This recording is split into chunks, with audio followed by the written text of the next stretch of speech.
شروع اللہ کا نام لے کر جو بڑا مہربان نہایت رحم والا ہے۔ اے پیغمبر صلی اللہ علیہ وآلہ وسلم، لوگوں سے کہہ دو کہ میرے پاس وحی آئی ہے کہ جنوں کی ایک جماعت نے اس کتاب کو سنا تو کہنے لگے کہ ہم نے ایک عجیب قرآن سنا جو بھلائی کا رستہ بتاتا ہے، تو ہم اس پر ایمان لے آئے اور ہم اپنے پروردگار کے ساتھ کسی کو شریک نہیں بنائیں گے، اور یہ کہ ہمارے پروردگار کی شان بہت بلند ہے، وہ نہ بیوی رکھتا ہے نہ اولاد، اور یہ کہ ہم میں سے کوئی بیوقوف اللہ کے بارے میں جھوٹ گڑتا ہے، اور ہمارا یہ خیال تھا کہ انسان اور جن اللہ کی نسبت جھوٹ نہیں بولیں گے، اور یہ کہ بعض بنی آدم بعض جنات کی پناہ لیا کرتے تھے تو اس سے ان کی سرکشی اور بڑھ گئی تھی، اور یہ کہ ان کا بھی یہی اعتقاد تھا جس طرح تمہارا تھا کہ اللہ کسی کو نہیں زندہ کرے گا، اور یہ کہ ہم نے آسمان کو ٹٹولا تو اس کو مضبوط چوکی داروں اور انگاروں سے بھرا ہوا پایا، اور یہ کہ پہلے ہم وہاں بہت سے مقامات پر فرشتوں کی باتیں سننے کے لیے بیٹھا کرتے تھے، اب کوئی سننا چاہے تو اپنے لیے انگارہ تیار پاتا ہے، اور یہ کہ ہمیں معلوم نہیں کہ اس سے اہل زمین کے ساتھ برائی مقصود ہے یا ان کے پروردگار نے ان کی بھلائی کا ارادہ فرمایا ہے، اور یہ کہ ہم میں بعض نیک ہیں اور بعض دوسری طرح کے، ہمارے کئی طرح کے مذہب ہیں،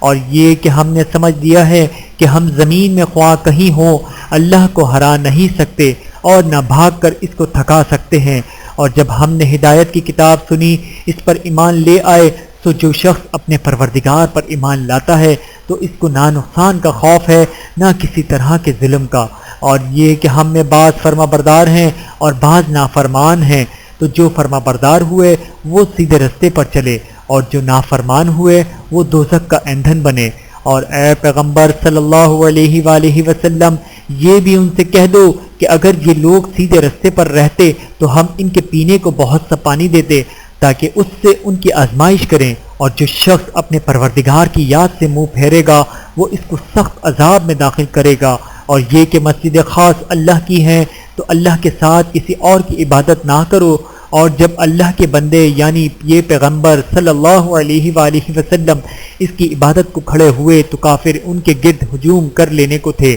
اے نبی صلی اللہ علیہ وآلہ وسلم، کہہ دو کہ میں تو اپنے پروردگار ہی کی عبادت کرتا ہوں اور کسی کو اس کا شریک نہیں بناتا،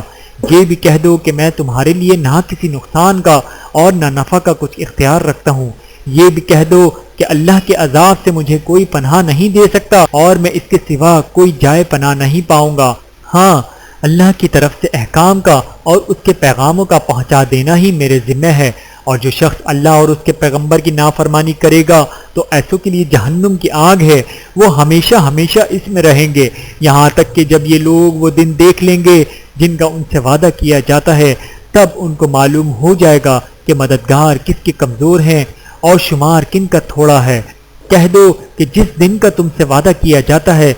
میں نہیں جانتا کہ وہ عنقریب آنے والا ہے یا میرے پروردگار نے اس کی مدت دراز کر دی ہے، وہی غیب کا جاننے والا ہے، تو کسی پر اپنے غیب کو ظاہر نہیں کرتا، ہاں جس پیغمبر کو پسند فرمائے اور اس کو غیب کی باتیں بتا دے تو اس کے آگے اور پیچھے نگہبان مقرر کر دیتا ہے تاکہ معلوم فرمائے کہ انہوں نے اپنے پروردگار کے پیغام پہنچا دیے، اور یوں تو اس نے ان کی سب چیزوں کا ہر طرف سے احاطہ کر رکھا ہے اور ایک ایک چیز گن رکھی ہے۔